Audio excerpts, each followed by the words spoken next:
everyone. Welcome to the Daddy Issues podcast. I'm Kay, and I'm here with S and G. Hi. Our goal each week is to unpack various aspects of our life. We're three sisters with three very different perspectives, and we hope that our conversations, our trauma dumps, and our DIY therapy sessions allow our listeners to address things in their own lives. And we are completely amateur humans, definitely far from perfect, so please take what we say lightly. We are not claiming to be professionals in any way. We're just trying to create a fun and safe space for us to grow. Yeah. All right, guys, I have a fun story or interesting story to start off our episode with. All right, let's hear it. So a lot of public schools, their playgrounds are public to the community as well. So sometimes the kids find fun, interesting things on the playground. And one time at lunch, all of the teachers I work with were kind of sharing like the craziest things a kid has brought up to us. And one of the teachers said a student brought up a used condom to him. Oh, gosh. And I was baffled by that. That had never happened to me. But what really stuck out to me was he said, someone needed to teach that girl some self-respect, talking about like the girl who had sex in public. Okay. I have multiple things to say. Yeah. I was so... Why single her out? Yeah, why single her out? Also, how do you know it was a girl Exactly. receiving? Oh, facts. Exactly. That's what facts. I was thinking. Like, Yeah. It could have been two men. It could have been 2 days. 2 days. It could have been a sexual assault. Literally. Like literally anything. And I was the only person who heard him say that. And I didn't Honestly, it's a playground. It could have been a kid. Sorry, What do you that's mean? fucked up. Oh, yeah, I know. Yeah. Yeah. I had that thought. That's what I meant, like, by the sexual assault. But, I mean, it could be various things. scenarios. It was wild to me that he just assumed and then blamed the female. And I was like, what about Classic. the man? If this was a consensual man The and only thing woman, we know is that a dick was present. Literally, that's the only thing that we can say for sure. Yes. And he automatically went to the... Yeah, shaming her too. That's crazy. That's insane. Yeah. How did you, like, what did you say or do? Were you just... I was too stunned to speak. Yeah, I mean, you can't really say something. I mean, you can, but it's hard to say something in that situation. Hard. And, like, because you work with them, I'm new at this job. He's technically, like, higher up than me. And I don't know. It was just... That's just like a classic, though. As women, we feel... We make all sorts of reasonings as to why we can't speak up in those situations. Yes. Some of them are still very legitimate reasons, but it just sucks that we have to talk ourselves out of, like... Speaking our mind. Yeah. Or, like... Because, I'm sorry, but a man would never question just saying whatever off-the-cuff thing comes to mind, which is why he said that. Exactly. Yeah. And now I'm thinking, okay, I've been working here for a couple extra weeks. I know this person a little bit more, and I'm more comfortable around this person. I wonder if this was introduced to me without me thinking about it at the length that I have, still, like, would I have said something or stay quiet? But, like, I randomly think about it. I'm like, man, I should have said something. I have those thoughts in my head all of the time where I was in a situation and you think back to the situation, you're like, man, I should have said this, or I should have reacted this way instead to get my point across. And obviously hindsight is 20/20. It's so much harder in the situation. Literally. Yeah, But that's crazy. That's and wild. And he's teaching the youth of America. Yeah, and he has children of his own. And I was just the only one that heard it, too. Because there's so many things, too, that just come up when a child approaches a condom in the wild. I feel like most people do have that occur. Do you have a memory of a time that you saw just, like, a condom? I kind of feel like I do. I do, too. Yeah. And I know, like, not to out my partner, but my husband, he was in high school, and that was the first time he saw a condom. It was, like, similar at the school, and he didn't know what it was, and that was a very imprintable moment, a core memory for him, because his friends all made fun of him because he didn't know what it was. I just feel like that's a thing. So as the adults in these situations, navigating that conversation is so critical, because you have adults who now have those core memories where they didn't know how to navigate that. Yeah. And that's what the teacher said to you. Who knows? I mean, I doubt he probably said anything to the kid. But what did he say to the kid who brought the condom up? That's what I I'm asked. saying. I was like, well, like, what did you do? What did you say? And he said he told the student to, like, immediately wash their hands and go to the nurse. Yeah. So, like, he handled it That's fair. well in front of that child, but, like, talking about it and processing it with the other teachers, I was like, yeah, that's Wild. That's rough. Oh, man. Well, I mean, I guess that's kind of correlates to today's theme, boundaries, I think. yeah. Oh, but before we get into it, can I ask my question? Which my question kind of correlates to today's topic, boundaries. It's a very loaded, vague question. Do you guys think that we all hear about unconditional love? Okay. Do you guys believe in unconditional love? Do you think unconditional love should be a thing? I think about this question a lot. I feel like you kind of have to answer it in two parts. First, what does love mean to you, I guess? But in my brain, I feel like unconditional love is basically caring for someone without any sort of contingency. But I feel like that can be tricky, especially talking about what we're going to talk about today, boundaries. We talk about boundaries so much more these days, and I almost feel like, okay, well, let me start with, I feel like, well, maybe I should let you guys. I'm chomping at the bit. Yeah. Let you guys answer first, and then I'll give my opinion. Yeah, I like that better. Okay. You want to go first? Yeah, I'm chomping at the bit. Okay. So I think in a lot of ways, unconditional love can be viewed as toxic as heck. Yeah. But I think there's also, it's hard because my husband and I, we have it on our bodies tattooed, love is a verb. It's technically a noun, but the way we view it is that it's an action that we show up every day. So if you see it as that, then it can be toxic, because if you are expected to always show up for that person despite anything. Behavior, anything, action, yeah. That can be toxic. I think that unconditional love should actually be considered in the noun category, where you just feel it for that person no matter what they do. But if we're talking unconditional loyalty, that's where it gets into toxic. Yeah. Where you are always going to, like, advocate for that person no matter what they do. What they say or do. That's dangerous. That gets so scary. Yeah. But I know that, like, at the flip side of that coin, my family, they could come to me with literally anything, and I guess I'm just that toxic bitch because, okay. Yeah, exactly. Yeah. Like, okay. I think it also depends on the relationship. I think I view it differently, whether it's a romantic relationship, familial relationship, Yeah. probably different with a parent-child relationship as well. Like, it's also different, but did you have something you wanted to say? Yeah, so when you first brought it up, I could only really think about it in, like, family with, like, you guys. I'm like, yeah, I'm going to love and support you guys no matter what. But then, you brought up romantic relationships, and I have a hard time kind of visualizing me, like, unconditionally, like, loving any person outside of my family. And I also was thinking about your definition of love. Like you said, caring for a person. I also think I would add respecting a person as well in that definition of love. And so if they're respectful to me, then I could see it being more unconditional, Or do you think at all, like, maybe you will still care for them, but you might lose respect for them based on certain actions? Yeah, I can see that. That's why I think it comes down to, I guess, like, what your definition of love is. It's probably very different for everyone. And I've thought about what my definition of love is before, and it might not be the healthiest, because I think what I consider love is doing for others and, like, helping others. So when I think of unconditional love, it's like doing for others or helping others, wanting the best for others. It really comes down to wanting the best for others. And I feel like then love is a verb that's done through helping and doing.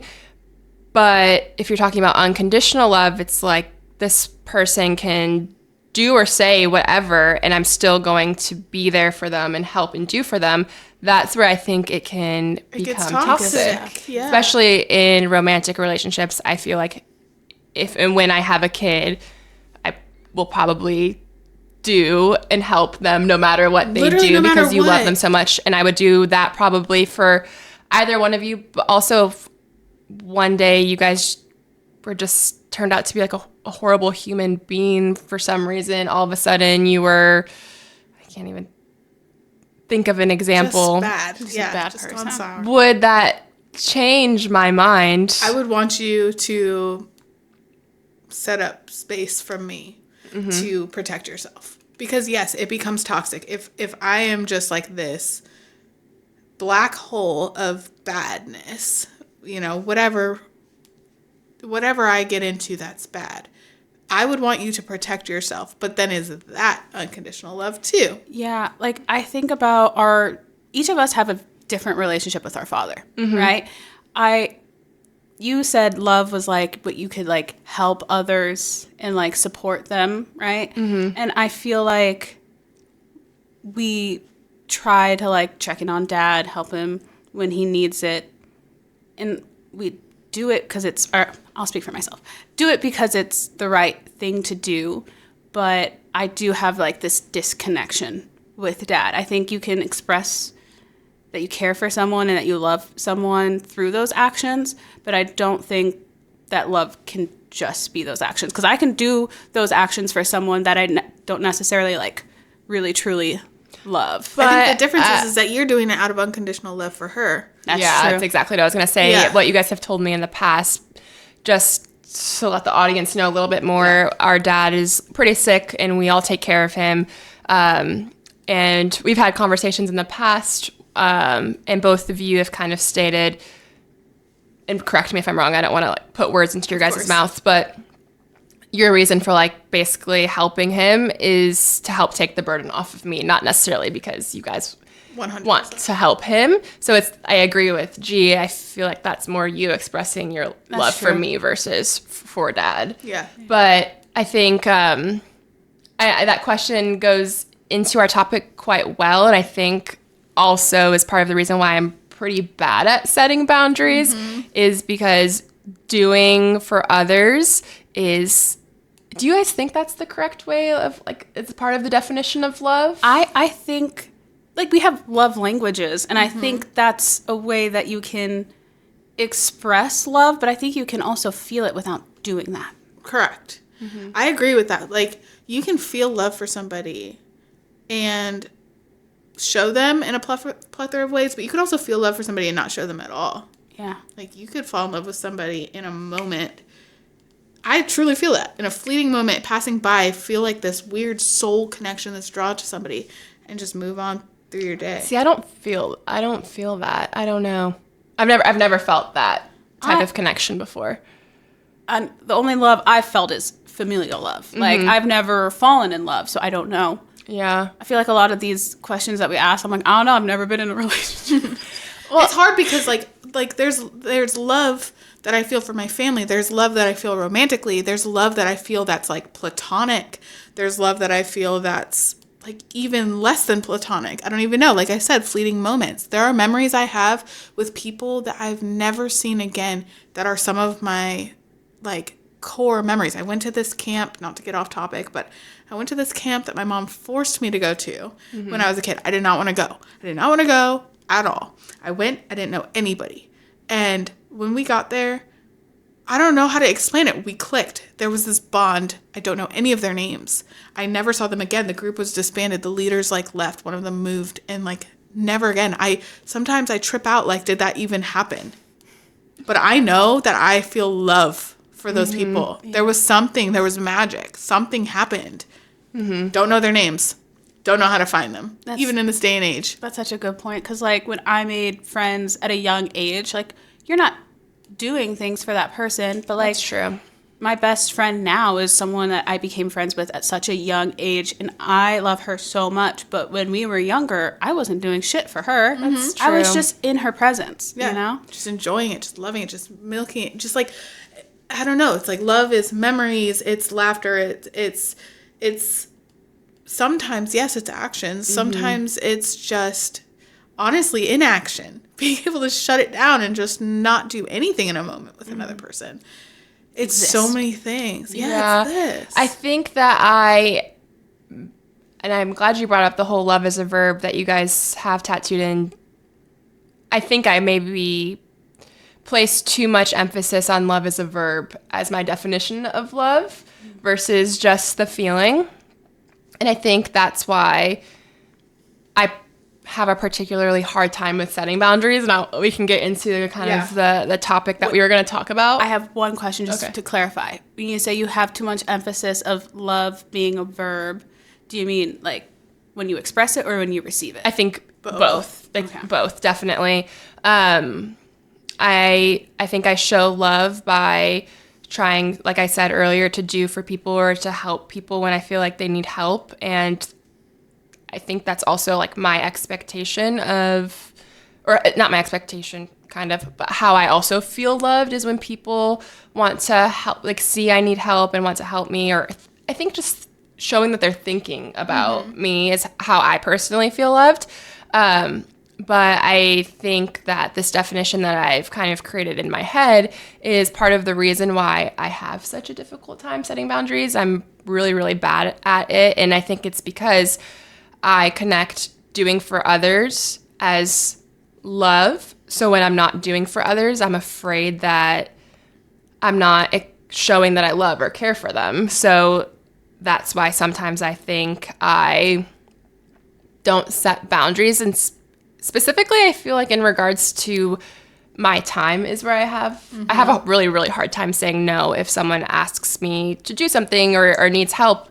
And it makes me feel good to do it, but then I end up getting to a point where I feel like I overcommit, become super overwhelmed, and I either snap or I'm doing the things for that person, but I'm doing it in a way where almost out of spite. Yeah, I'm doing it in a way where I'm frustrated, annoyed, and then ultimately after I feel super disappointed in myself. I'm not proud of like, because you're like, dang, I was trying to show my love and now I'm just mad. Yeah, I did the good thing, but I didn't do it in a nice way. Yeah. So it kind of negates me even doing it in the first place. So then it's this whole spiral. But I think I have a hard time saying no because I'm like, oh, if I say no, this person's going to think I don't care about them. The other day when I asked you to come hang out with my son. It was so hard for me to say no. I know it's hard for you to say no, but did I assure you enough that it was okay? Yes, you did. And I feel like you did that because you knew I was having a hard in that time. Moment? Did I feel love? Like, was that enough action of me that I put? Like, did you feel like, okay, she understands my point of view. She knows this is hard for me. Yes, absolutely. So yeah, the other day she asked if I could come over, and I was going to come over regardless. We're watching Dancing with the Stars, and she asked if I could come over a little bit earlier to watch her son while she went to a yoga class.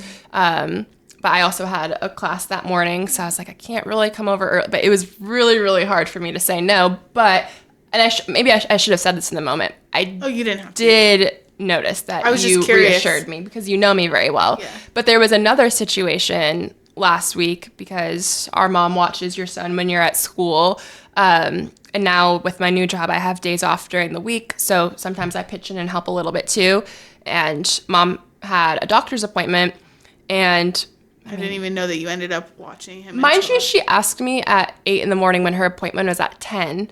I was signed up for a Pilates class at 9, and she asked me if I could watch. And if I cancel my Pilates class, I get charged $30. So if that wasn't the case, I probably would have canceled and just did it. But I was like, I don't want to get charged $30 because it's already happened like twice this month, and that's crazy. I'm not going to pay $90 for classes that I haven't gone to. Especially if you actually like can go and want to go. Yeah. Like, that's not your responsibility. So I texted her and was like, well, I have a class at 9, but because I've gone to help her watch your son during her doctor's appointments before, so I knew it was close by. I was like, I have Pilates at 9, it ends at 9:50. Your appointment's at 10. I can probably get there. It might be a few minutes after. And after I sent that, I was like, I should, like, I felt so guilty and so bad. I thought I was gonna upset her or mostly like disappoint her. And the only reason why I was able to like stay true to that boundary, I guess, is because I was going to be charged $30. $30 was on the line. Yeah. I mean, you should quantify all of your boundaries. Just put a dollar amount to them. If that helps.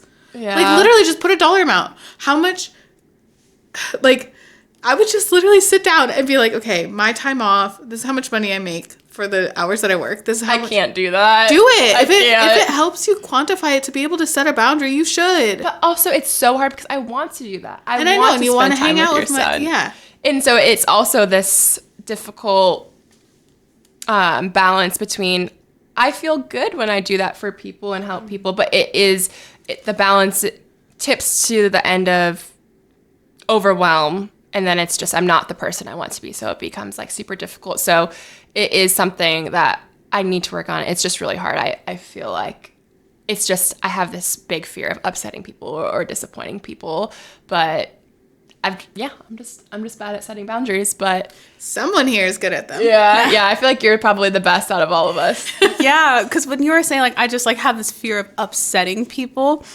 when I say no to things, I don't really think that you guys are going to get upset. And we don't. And you don't. Like, you don't get upset. And I'm wondering if that's just, like, the youngest child in me, or if, like, I've just been able to understand what makes you guys truly upset and what doesn't. Mm-hmm. But, like, I know I can say no to you guys and it be okay. I think at first when I was starting my career, I had a hard time saying no because I wanted to be viewed as, like, a valued employee, you know? Mm-hmm. But then after a couple of years at the same school, I realized I was like, no, I'm good. Like, they need me. They need teachers. They know I'm good. They know I'm good. Yeah. So then I was able to say, like, no to, like, doing extra things outside of school without feeling guilty. And I wonder if they actually kind of informed each other. Like, when you started work, you had a hard time saying no to work, right? But you knew my family will probably love me, for sure. even if I say no more than my coworkers. Mm-hmm. So I gotta say yes to them. I gotta say no to my family. And so then you learned over time, like, okay, well, my family doesn't hate me for saying no.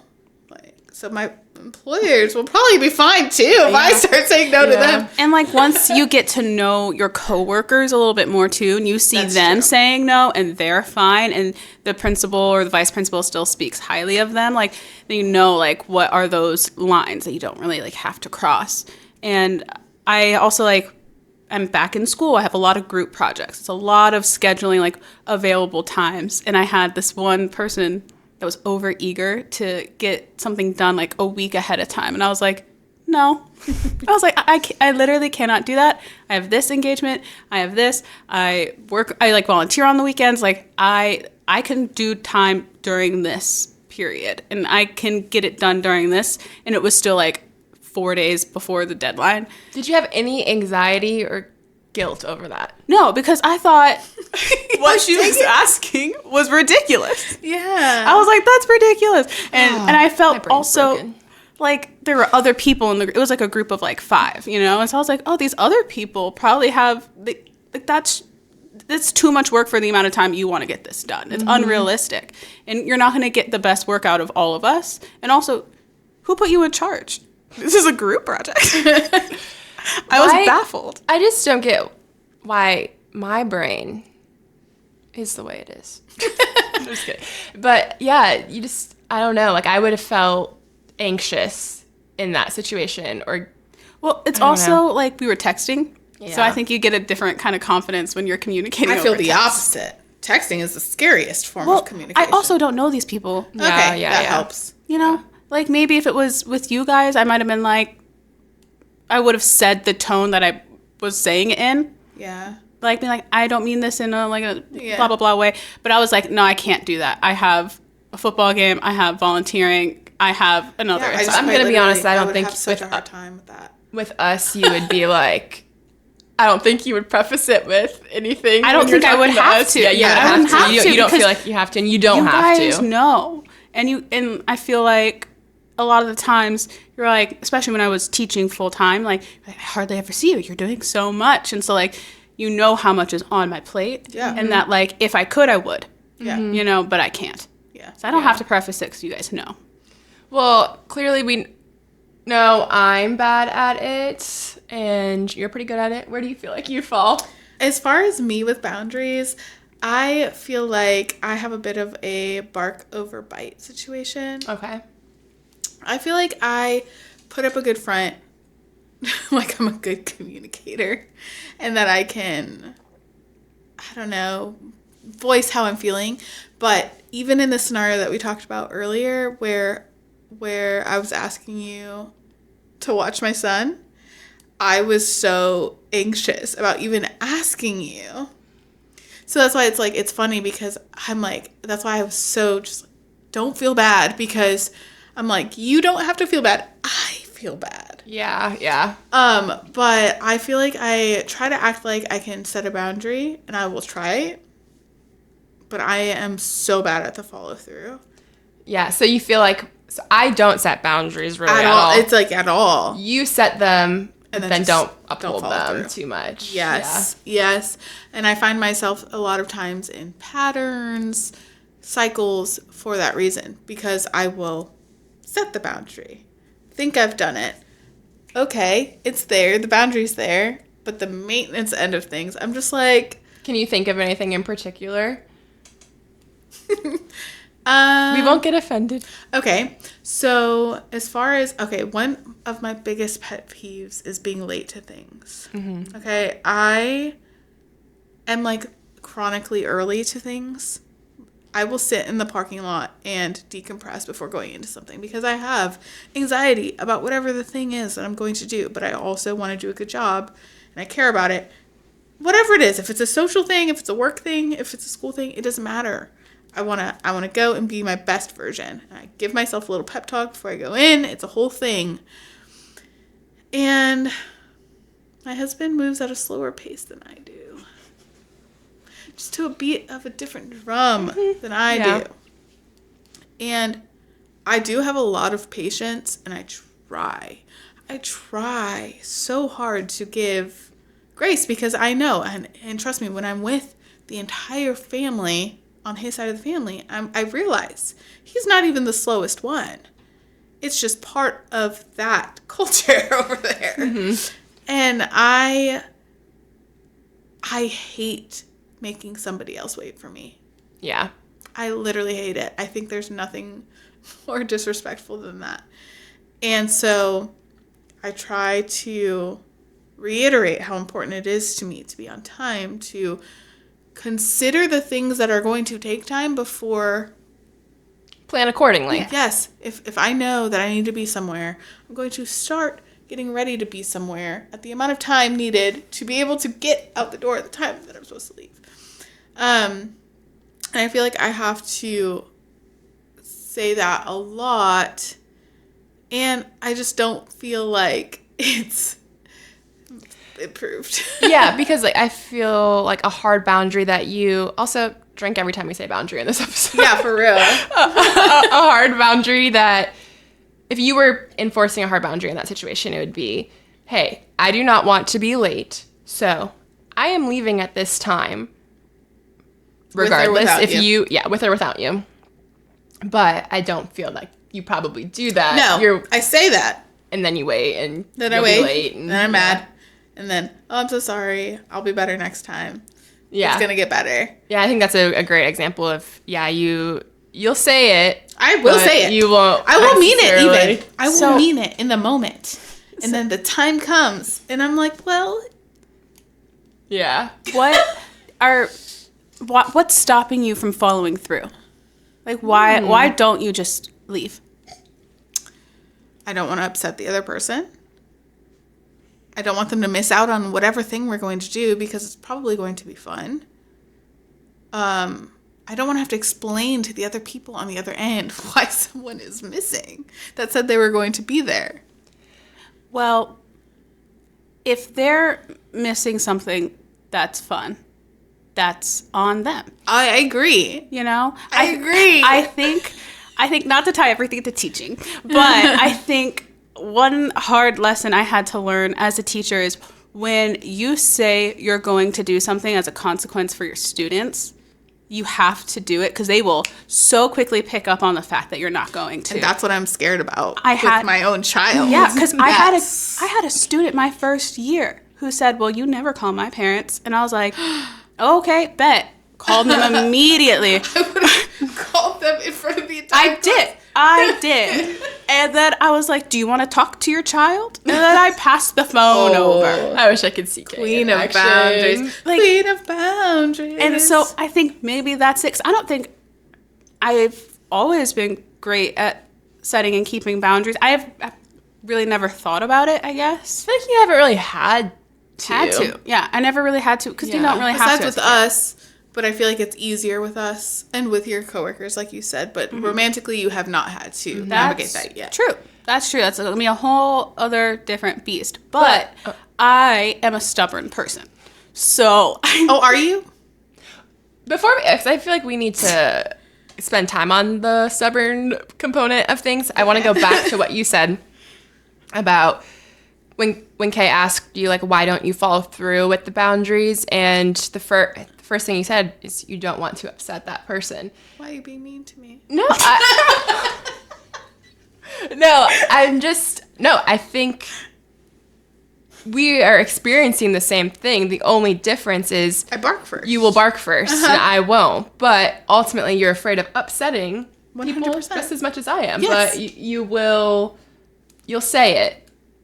I just won't say it. So I feel like we're actually in a very similar situation, though it looks very, very different. Yes, but I think so too. And I think it's funny when the two of us are trying to navigate boundaries with together. Each other. Yes, I think that's why that whole back and forth about, can you watch my son? Because I'm like, oh no.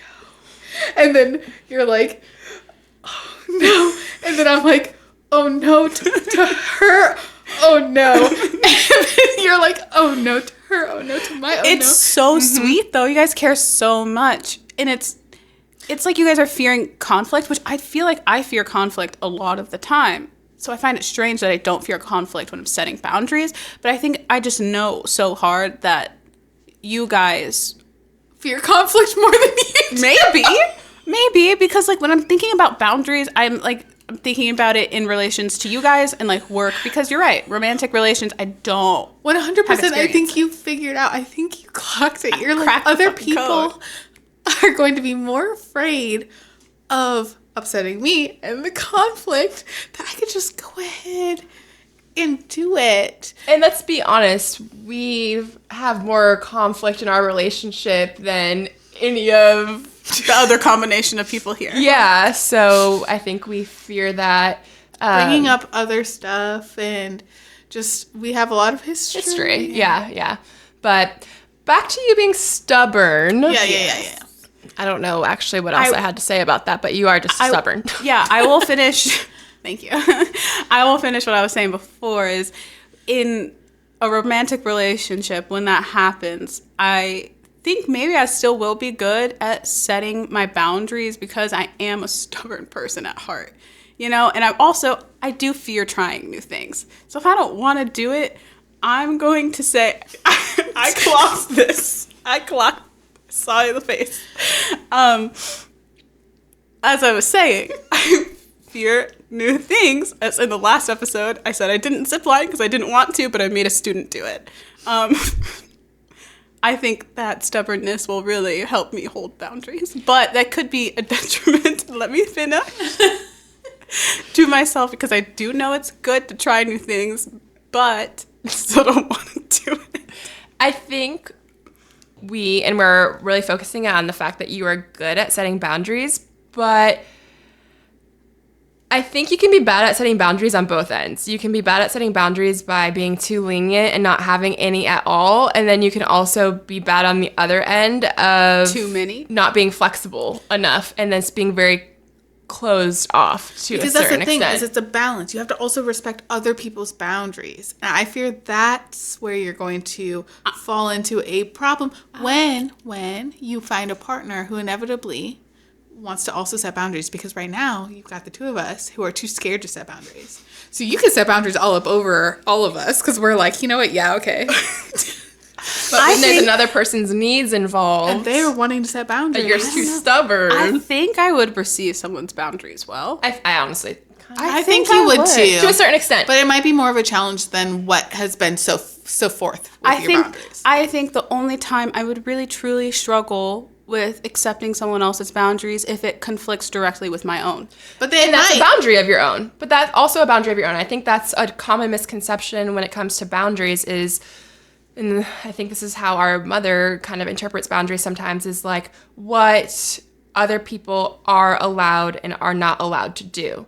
Where that's kind of boundaries to some extent, but really I think what boundaries are, it's what you are willing to accept from other people. Yeah. But I think what happens a lot, especially in like romantic relationships where there's so much love and so much history and so much there, that you set a boundary of what you're willing or not willing to accept, and that person keeps crossing that boundary. I think most appropriate whether or not you're thing, able to compromise, I think, is the bigger question. I think the most, it's basically, are you willing to compromise, and how firm are you in that boundary?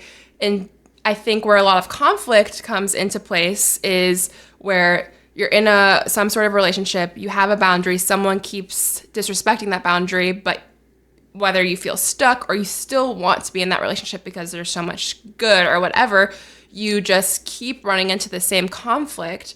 Whereas a true boundary would be like, I am not going to accept that behavior, so I'm removing myself from the situation.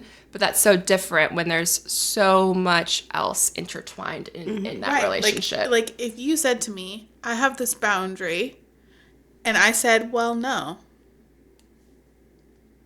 Well, no. I was thinking more of like, how would that be? Because I'm your sister, and like there would probably be a bit of time before you would finally be like, okay, well then I guess we're just done here. It comes down to compromise. Yeah, I think when I was thinking about conflicting boundaries, it would be like, I set a boundary here of like maybe not wanting to do something, right? Because stubborn. And that person is like, well, I want to be with a person who will like do this thing. And I think finding a compromise on that line would be challenging for me because I have been on my own for so long. I've been very independent for so long, and that I would fear taking down that boundary to compromise would be like losing a piece of myself. 100%. And I think that's healthy to a certain extent. Yeah. Staying true to yourself. But you can go too far. Exactly. Where you're gonna put up such a wall that it's hard to form. Because anytime you're in a relationship with anybody, there is going to be evolution. Like if you think that you're gonna be in a relationship with somebody else and they're gonna just like mold into whatever. And I wouldn't want that. I'd be like, be your own person. Yeah. No. Because it's not going to be that either. You're not going to be your own person. You're not. I mean, there's going to be elements that are you. There's going to be elements that are them. There are going to be elements that are the two of you together as you were before. There's going to be elements of each other that have evolved because of each other. Yeah. There's going to be negative things that have evolved because of each other. There's going to be like positive things. It's crazy. It's too many things. It's not just this like cut and dry, I'm me, you're you, we fit, and like there's lots of like compromise. I keep saying that word over and over again. But also important. Growth, like, people think you might have a boundary because it's what you know, and then you find out that actually pushing beyond that boundary is beautiful. Boundaries are so portrayed as this protective service that you should never waver on and you should never, question. But you should question your boundaries too. I truly believe that. I think that there's movement in all of it and beauty in all of it. You shouldn't just be always boundaries. You shouldn't be always conforming to somebody else's boundaries or fighting someone else's boundaries. You should be able to be flexible. And it, like we've said before, it all comes down to communication. Yeah. And then when there's that love in that relationship and wanting to, do what's best for the other person in that relationship and also make sure that person's happy as well, then it definitely comes with adjustment. But then I do think there are certain boundaries that should be not, very, very solid. It's all solid. A spectrum. Like, one that comes to mind is, like, I will not, like, tolerate anyone ever yelling at me or raising their voice just because of our childhood. There was lots of loud voices. If anyone ever raises their voice or yells at me in an argument, I will leave that. No, okay, that's not necessarily the case because me and you get into screaming matches sometimes. That's different. But, like, if my boyfriend were to ever raise his voice at me, and this is what we're talking about, boundaries being flexible, because this is maybe not good, though. No, this sounds kind of bad. But anyways, I'd be more flexible in my boundaries with you. It makes sense, though. Than with him. But we also grew up in the same house with the same yelling, where we've also yelled at each other. It's so nuanced. It's like, we already have our yellers. We don't need any more. You can't add more to the family. But I definitely think that there are some that should be way more solid and less flexible. And I will say, even when we get into a yelling thing, we do shut down pretty quick. Both of us. I think both of us, once we get to a yelling point, it's like, well, it's the tone of voice. I think that's the biggest issue. It's like you guys will yell and I'll just sit there silently because I don't know what to do. Yeah. But we kind of feel like talked about it already, but receiving boundaries versus setting, which G kind of mentioned with you, how that will maybe evolve in a more romantic relationship. Yeah. I think I've realized I'm also really bad at receiving boundaries. And I think it goes back to what I was saying to begin with and why it's so hard for me to set boundaries, because I do feel like doing is the way that I show love. This isn't making sense. Yes, it is. Yeah. Is it making sense? Okay. Yeah. But so when someone else sets a boundary that I need to respect, it feels like they hate me. Like, I'm like, oh, you hate me. So that's why I'm really bad at receiving boundaries. And one that I was thinking about with me and my boyfriend, I think that I maybe don't do the best job at respecting sometimes is when we're in like some sort of disagreement or argument, I want to talk it through right away. Whereas he definitely needs some time to think and collect his thoughts before we can have a discussion. But because I like to talk about it right away, I think I kind of force that on him sometimes. And don't like respect the fact that he needs space, because him needing space and time away from me, I'm like, you literally hate me. Yeah. you literally hate. I feel it in my bones. I have that problem too, except I'm the one who needs the space. Really? Yeah. And yeah, I do like to rectify the situation the same evening or whatever, but if things get too far out of my control, I shut down and I can no longer contribute to the conversation. I feel that sometimes when we're fighting too, where I'm just like, I can't even make a solid point anymore because I have so far shut down that I'm just like, I can't even talk in this conversation. I just literally can't think of a thought. But I also feel like I have the reverse of bark versus bite when it comes to receiving a boundary, whatever the reverse of that is. Explain. When someone tries to place a boundary on me, my instant reaction is resist. Resist. I hate it. But then I'm like, later on, I'm like, just do it. You will. Yeah. Like, just do it. Change the behavior. And I can think of a specific instance. Okay, let's hear it. My hubs will sometimes, he's the type that won't say anything, and then he will pile it on me, and I shut down every time. But he's trying to respect me and like not be like mean on a daily basis. But so anyways, one of the things was when I cook dinner, I'm kind of a spaz. I'm like, everything's out. Like, I'm not on dishes duty. So I don't have to concern myself with the mess after I cook dinner. Finally, he was like, meats and plots, which I don't know if you know what that means. What? Meats and plots, I'm butchering the pronunciation. It's a French term for cooking where you contain yourself as you cook. Okay. Yeah, like clean as you go. Clean as you go. Don't just leave a freaking mess behind you. And I remember he was like, we watched the show together. You know the term, like, do it. And I was like, shattered. I'm like, you don't even care that I cook meals for you every single day. I'm like resisting it. I'm just like, you're so disrespectful. But let me tell you, I've been cleaning up as I go. Does it make your life easier? It makes my life easier. It makes his life easier. Everything's great. But I am the reverse of Bark. You were resistant, but then you did it. Yeah. Because it felt like a personal attack in the moment. Yeah. But then you had time to Boundaries think. feel like a personal attack. Yeah. Yeah. But I do follow through on the receiving end. I don't Yeah. always get the follow through on the giving end. But I think that's What why was they feel like a personal attack. So when I'm setting a boundary, I feel like I'm attacking someone else. Yeah, because me too. They feel like that to me. But then I feel like if I'm attacking someone else and they're still not doing it, I'm just like, what more to be done? What more can I do?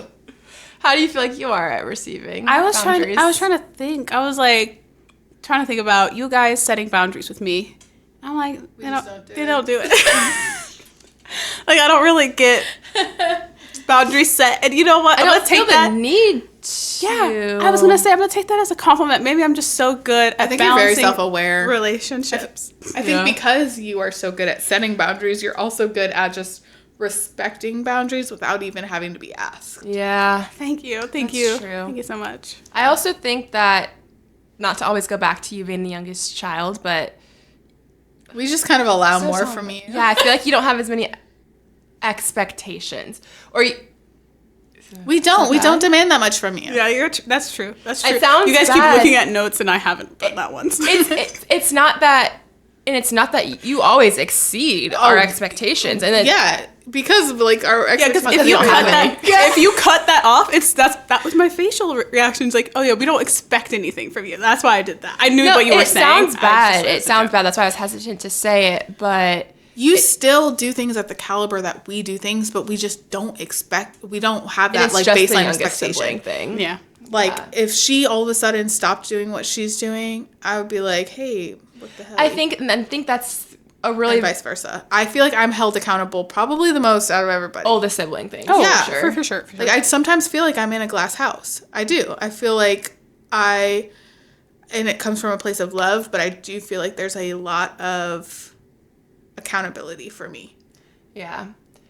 And what I was going to say, but I don't want to forget it.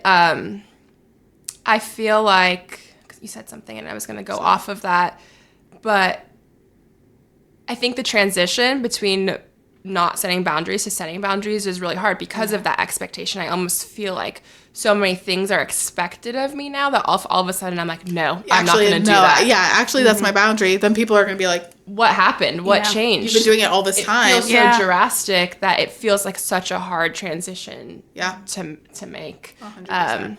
But there was something else I was going to say, but I can't remember. You can compliment me again about how you guys don't need to set boundaries because I'm just so self-aware. How do you feel like becoming a parent? Do you feel like that's changed at all? How you set or receive boundaries in any way? Absolutely, because it's not just setting boundaries for myself anymore. I am setting boundaries for another human. Mm-hmm. One major thing has been that I don't post my son on social media. Mm-hmm. And I also ask that our family and friends do not post our son on social media. And I've had to have some awkward conversations regarding that. You know, people post, they want to feel whatever validation they feel. They want to, again, with my mother-in-law, she's away. She doesn't get to be in the action. She wants to be a part of it and share it with her friends. I get that. But I just think you can do that. You can show your friends. Mm-hmm. You don't have to It doesn't post have to it go on out to social the media. world where anybody can see. I had a friend of ours post a picture of us. I don't even think he considered the fact that my son was in the picture on his dating profile. Yeah, that's wild. That was fun Yeah, to I find found out. it. I was like, is that my nephew? That's wild. And had to have that awkward conversation to be like, hey, please take that down. And as he gets older, it gets harder and harder because every birthday party we go to, I mean, it's just cameras are everywhere. Yeah. And there's group photos being taken. I'm not even aware of, I'm sure he's in the background of tons of photos. But it's really just a matter of limiting the amount of tags. Like, he doesn't need to be... He doesn't have to have a digital footprint when he, like, just learned how to walk not that long ago. Literally. He's literally just making physical footprints now. He doesn't need a digital one yet. Oh, dip. Yeah, exactly. But does it feel easier to set boundaries with, like, the fact that it's not necessarily for yourself, it's for someone else? 100%. Because... Why? Yeah. I don't know. I guess it's the mama bear. It's that whatever. Instinct. I don't know. But... I would do anything to protect him. And so I don't care. But don't you feel like we should have that for ourselves 100%. as well? Like, it makes me kind of protect sad. ourselves and protect our peace. It makes me kind of sad. I have. She's like, I haven't. I don't know what you guys are talking about. I think no. Okay, but yes. But no, I was going to say it's because he's so young and so, like, helpless and defenseless to that. Like, you have to protect him. That's I feel true. like it'll be there curious. forever, though. I think so, too. I'm curious. I think maybe by then I'll be used to it, so it will come easier. I don't know if I popped out a teenager right now, if I would react the same. Did you talk about how... Oh, yeah, you did talk about how you receive boundaries quite well. At first, you're offended a little bit, but then you'll follow them. Do you feel like that's changed at all with parenting? I think... What about when your son starts setting boundaries? With me, I don't know. Like, I don't know. Okay, I feel like I would laugh at first. I think we're early. Crazy. I think eventually I'm going to have to navigate that. A big thing that happened with me and Mom during, like, throughout our childhood is she would start speaking to me in a way, whether it was, like, this tone that condescending? Condescending tone or raising her voice. So then I would match that, and she would be like, well, you're not allowed to. Don't talk to me like that. I'm your mother, blah, blah, blah, blah, blah. And I would get so upset. So if your son said to you one day, like, stop talking to me that way, how would you respond to that? Okay, I'm going to take this in two parts because I said a bunch of stuff about what kind of mom I was going to be before I gave birth. Fair. And then, like, just, that, like, who did you think you were? Who the hell did you don't know what the frick you're talking about, you pre-baby having dummy. Yeah, that's completely valid. So I'm going to say all of this with a grain of salt because I have no idea. Already growth, right? Because I acknowledge that. I don't know. Yeah. But I'd like to believe that if he tells me that I'm talking to him in a way that's not conducive, I truly would like to believe that I would, like, yeah, that's not, okay, this is not resonating. Because at the end of the day, I want to resonate. Yeah. I think I've had students talk to me in a very disrespectful way. And the way I've always addressed it, and I think it's because of our childhood, is being like, okay, you're clearly not ready to talk to me right now. Let's take this back. Yeah, we're not going to have a good conversation because I'm just going to match your energy. So when you're ready to talk, let me know because I can't talk to you like this. Yeah. And I would hope that if I were a parent or if any of us were parents, we would react that way. But it is very different. It's hard in the moment. When it's your child. It's hard in the moment when it's your child who looks just like you and you feel like you're confronting all of your own and you birthed them. You're like, I gave you life, man. And it's like, how can you not understand where I'm coming from? Yeah. But I truly think that I'm the type of person that I do need to walk away and take a minute. I don't want to take the whole night. But I get, like, process your stuff. And I hope that I will be willing to give him that space. I feel like as of to this point where I see him, you know, whatever shortcomings or acting out, I feel like I show up with patience. I feel like I show up with understanding. I'm trying to navigate 2 to 3, this transition from 2 to 3. I think that I hope that I can give him grace and understand where he's coming from. I feel like as a person, take away the motherhood, take away all of that stuff. I feel like I am the type of person that comes to the table without judgment. I feel like it's a lot of the reason why you guys will come to me for stuff. And so I hope that stays true for my own child, because I want him to know that, like, I love you, whatever. Yeah. Yeah. And there are no expectations. When I think about what he's to be, I have nothing. Mm-hmm. Yeah. And I'm proud of him. I'm so proud of him, whatever he does. Yeah. And it could be like my most minor thing. And I'm proud of him. And I'm just excited to see whatever he brings. And I want him to know that. If he sucks at school, like, okay, move on. We'll find something, whatever you want to do. I want him to have the space to find whatever that is. Yeah. Whatever it is. I think also talking about how the situation with mom, and she was also just in such a different situation. Oh, 100%. I can't imagine going through something with infidelity, the person that you married cheated on you, and then you also have to be this like person who's able to help tiny humans emotionally regulate when you can't even like regulate yourself because so much is going on. So I do give mom a lot of grace in the fact that she cannot fathom more than one child. I can't fathom one. Mm-hmm. All right. Yes. Okay. I do want to say, like we've been saying, because of our childhood, this is like we struggle with boundaries because the way mom spoke to us or something like along the lines of that. I do want to say, Mom, you were amazing. Seriously, shout out. So I couldn't do it. I couldn't read when I was in like 4th grade, so she homeschooled me in 4th grade while she still worked and had you guys plus our step siblings. Like, I don't understand how she did all of that. So we are being very critical, but we love you. Yeah, that's the point of the podcast. Yes. So I was like kind of trying to think how like the relationship with our dad maybe also affected how we're able to set and receive boundaries, but I don't know. I feel like personally with him growing up, I always felt I had to be performative or be doing the right things in order to get his love and attention. That it just goes back to, that's probably how I came up with my definition of love, which is then why it's so hard for me to set boundaries, because I'm like, if I set a boundary, it's showing that I don't love you if I'm not doing. Yeah. I also think that his actions allowed for us to kind of minimize the amount of crap we'll take before we actually stick up for ourselves. Mm-hmm. That's true.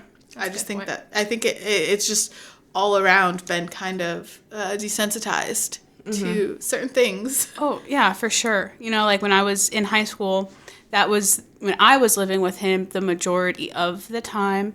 And, like, I had to do certain things for him that I didn't necessarily, like, truly want to do, but I still had to do because it was the morally right thing, like taking him to his doctor's appointment, hanging out with him in the hospital. And now, like, I struggle to want to do things for him or for people I don't think value me because I'm like, well, why would I want to do this for you if you wouldn't have matched that same thing for me? Right. Mm-hmm. Yeah. Whereas I think I interpret it as maybe if I do these things for you, you'll value me. You're saying I wouldn't do it for you because you don't value me. Mm-hmm. I think how I walk through a lot of situations is, oh, if I do all of these things, just a little more, maybe you will finally see the value in me, you know? That's probably why I'm constantly trying to do more than I can take on just to try to, like, I don't know. Yeah, and out of the three of us, I think he asks for you the most for help, and because then he you, knows. and then me the last. Yeah. And also because I don't say no. Yeah. I literally can't say no. I will. Yeah. And I will try to say no, and then I still won't say no. Yeah. And then you'll say no, but then you'll look to us and we'll be like, say yes. Yeah. And then you're like, fine. Yeah. It's such a tricky situation, especially I think where I struggle with boundaries the most right now is with our dad, him being sick and helpless, like to a certain extent, but it's so hard because puts us in such a weird human position. body. He's in an adult body, but childlike because of his illness, and then also it's hard to decipher because he was not a great human being before he got sick, and he's not a great human being now, and it's like, is it because... And it's really hard for me because we all had very different relationships with our dad, but elementary school, middle school, high school, I I actually personally felt I had a good relationship with our dad. I know. So it's hard for me to, and it's because of, no, it's just hard for me now. I want to blame it a lot on his sickness, but then I also, in my adult brain, can look back at childhood and be like, ooh, that wasn't a good relationship. It was literally me just doing whatever I thought you wanted me to do. And it's hard, I think, because that was so further back.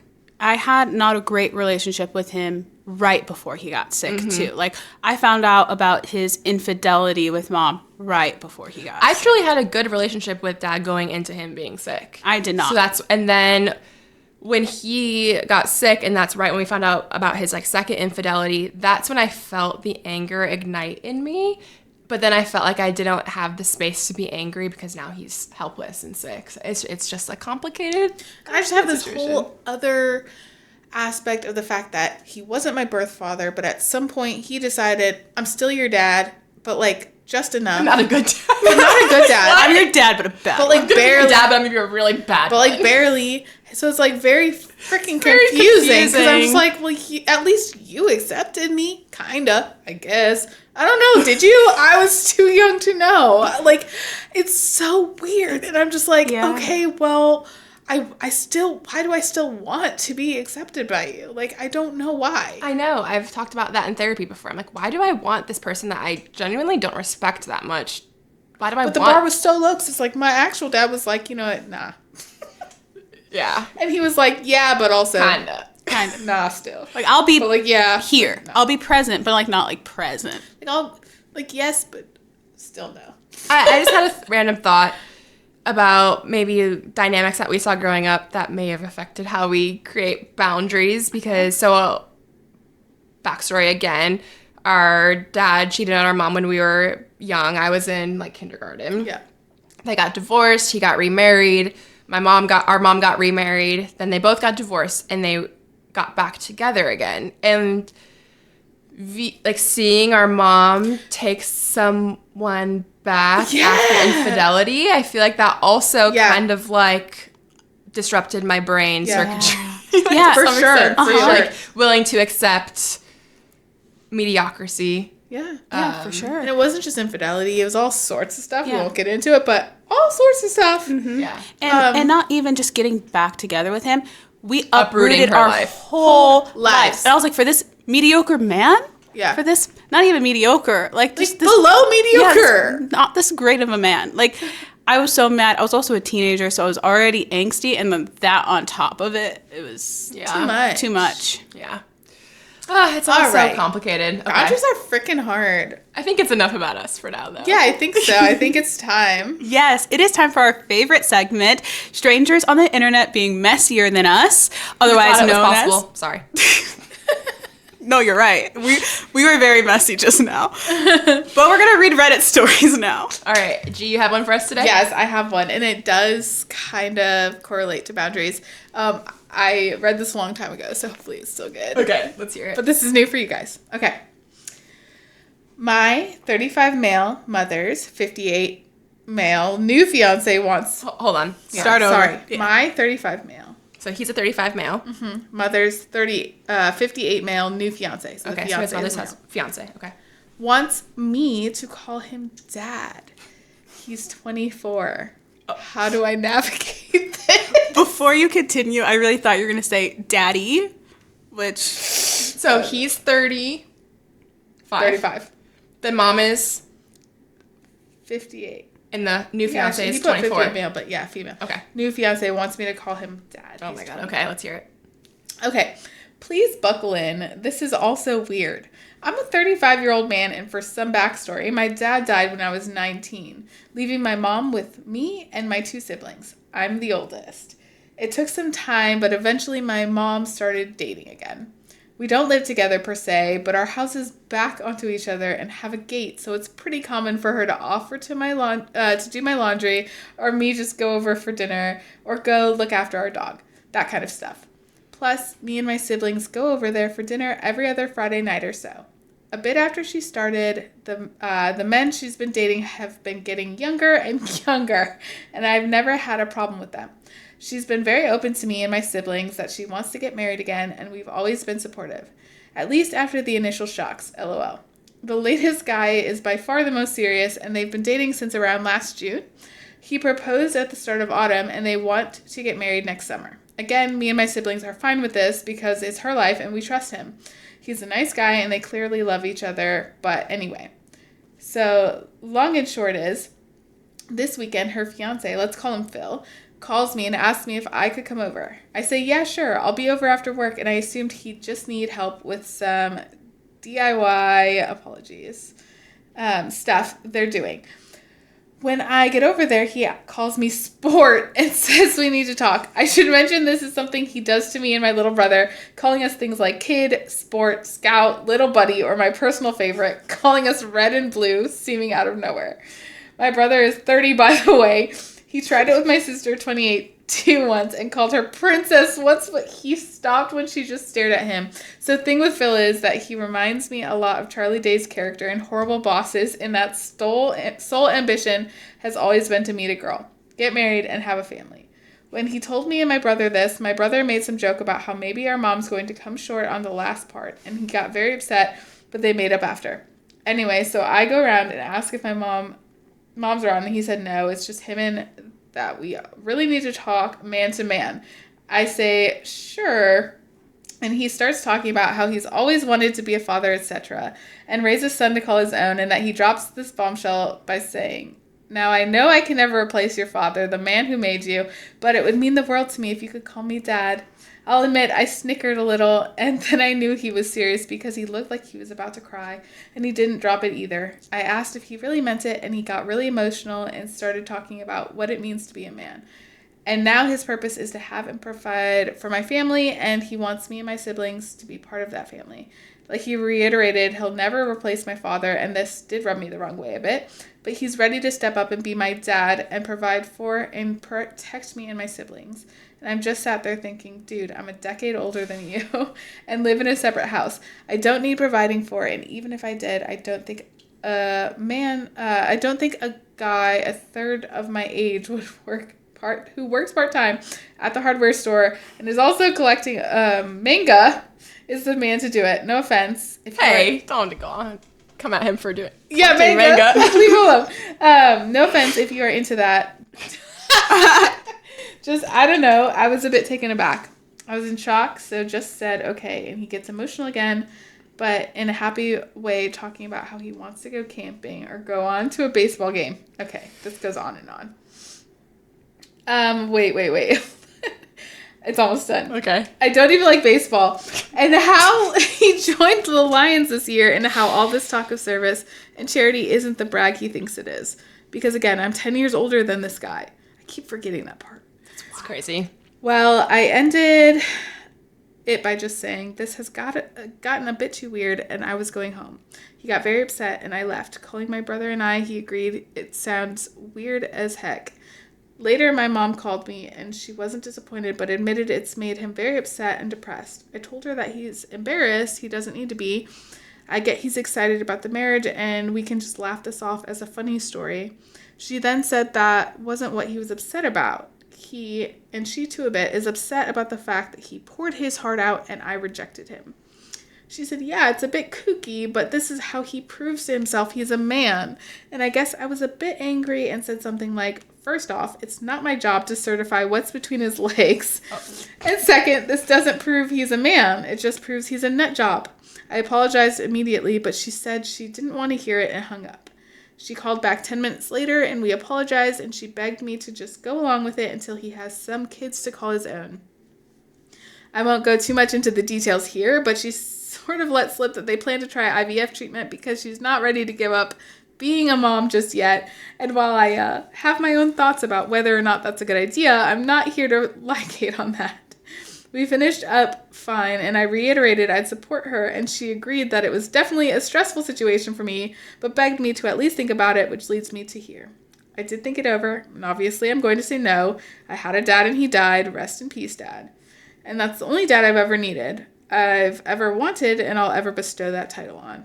I'm not asking if someone's unreasonable or what I should do, more so what I should say.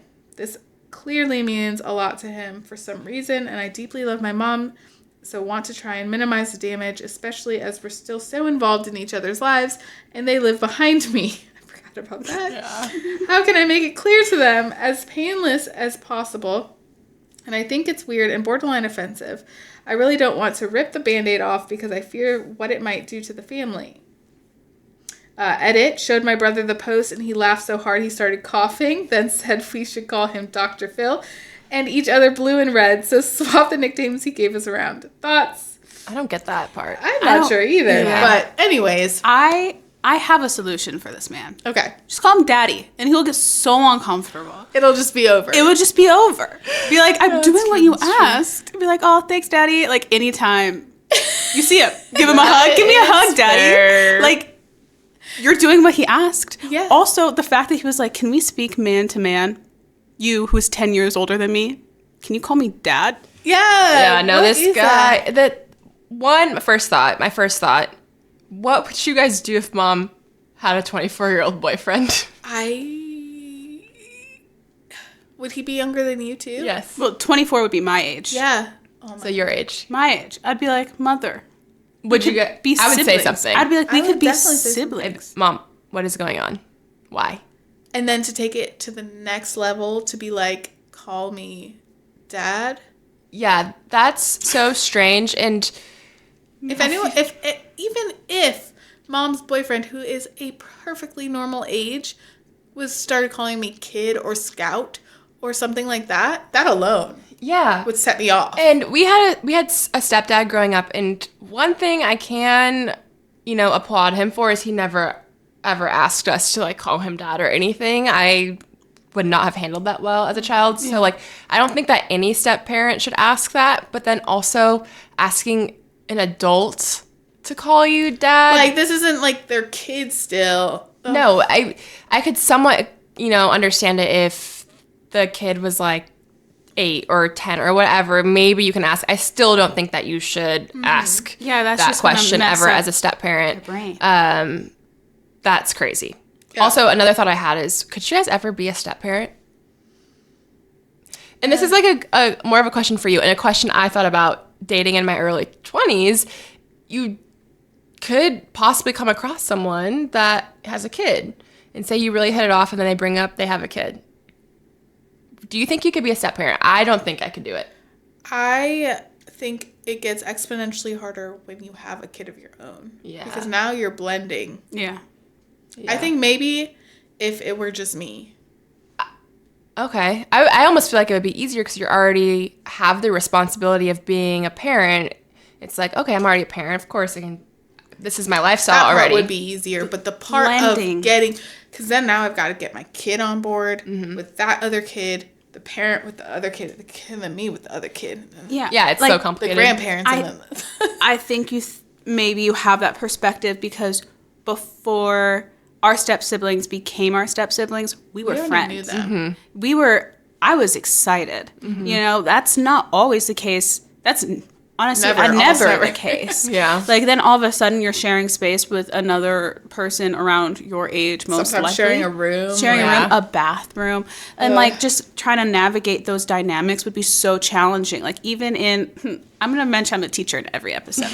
Even when we have to make the next like roster, when they move up a grade level, we think deeply about, yes, their academic levels, but also the dynamics between the students and who they get along with. Yeah. So True. we're picking and choosing like what students get along well together, so it's the easiest for that teacher. Now, imagine you're blending a family. You don't get to decide if that child is there or Yeah. not. They're just there. So I think if you have a child and you're entering that, it would be so much more challenging. But I think if it's singular, it would be Easier, but still hard. But still Yeah, challenging. in a very different way. That's It just, just depends on the kid. You might have a situation where you meet someone and they have what my son is. yeah, Type of that's- energy. yeah. I think it depends on all of that. If their kid is the worst, I'd be like, no, thank Yeah, you. like no, thank you. Bye forever. I think when I would assume someone would tell you pretty early on into dating I would hope so. they have a child. Like you would hope, but you never know. You'd be surprised. Yeah. So I would hope they would tell me before, and I think before I had like an attachment to that person I was dating, Right, I'd be shut like, it down. no, thank you. Yeah, That's especially the with thing. you. That's why they start to Boundaries. wait to tell Boundaries. people. But then if they wait, and then I'd be like, well, you've been lying to me for so long. It wouldn't even be like the kid anymore. It'd be like, why did you like lie and hide? That sucks for people with kids. How did They you just want to hide get for to so be. long? They just want you to get to know them as a person. As a person before you, because you just said if they had a kid, you would immediately cut them off. But also I'd be like, how were you able to hide such a big part of your life for this amount of time? But That would sketch But what me if the out. big part of their life is who they are as a person? Yeah, they're not. At just least in their a dating parent. life, the dating life has no space for judging whether they have a kid or not. I gotta come from both sides here. 'Cause Yeah, that sucks. it's It tricky. does suck. I would have I'm a not hard saying it's time. great. I'd not have a saying- hard time if someone. But then I would kind of understand it to a certain extent. I don't know, but also just protecting, because what if I say date one, I have a kid, but I don't want to talk about my kid. Well, as the other person getting to know me, they're going to be like, well, I want to know about your kid. Well, what if I don't want them to know about my kid? That's fair, yeah. So I might just like not share that I have a kid at all, to not have to talk about my kid until I trust them. yeah, it's a tricky situation. That's unfortunate for those people. I don't envy step parents. I didn't like my stepdad growing up. Or my stepmom. Yeah, I didn't really even consider her a stepmom. I just I consider her the mistress. Yeah. She had children, and I forgot she had children. Yeah, And that they were also our step siblings. but I would have a hard time, maybe because of our upbringing. But I don't know. It depends. But maybe if you were so in love, maybe if the child was great. But It definitely works for some people. also, I think that fit in well because he is trying to uphold his boundary, of being like, I don't want to call you dad. Like that's Yeah. weird. Like he needs that Why 24-year-old would I needs to need a respect dad at that. 35? Like, Yeah, I'm that's good. weird. I'm fine. I had a dad. Like, we're good. You can be with my mom. Like, it's fine. Yeah, that's weird. We can have he's our definitely not own the asshole. bond in a different Let's way. be friends. Yeah. Let's be friends. I'll be your hang. mentor. literally. Call me dad. How about that? Oh my god. All right. Well, Okay, well, anything else that you guys wanted to add before we kind of finish this up? I think that's No, about it. yeah. On boundaries today. Wow. Well, that was super fun. Once again, we are not claiming to be professionals, so please take what we say lightly. We're just three sisters with big feelings, a decent camera, and daddy issues. Yeah. So we hope you guys enjoyed, and yeah. Yeah, and if you enjoyed hanging out with us, please follow us on Instagram and TikTok at The Daddy Issues Pod, and also on YouTube at The Daddy Issues Podcast. And please share the podcast to your emotionally repressed friends or dad. And as always, we love you guys. Bye. Bye.